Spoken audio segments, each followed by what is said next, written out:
ぐらいになるけど。でかいね。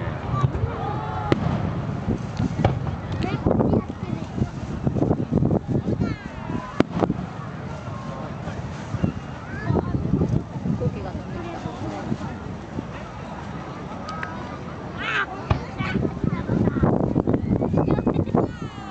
軽いね。軽い。鶴見川のとやっぱ規模が違う。地味だよね。地味。比べちゃいけない。鶴見のと。地味。鶴見何分間？1時間やるけど。単発が多いよね。単発だけどでかいね。今日のやつの方がやっぱいい。短いけど。あっちの方がでかい球が。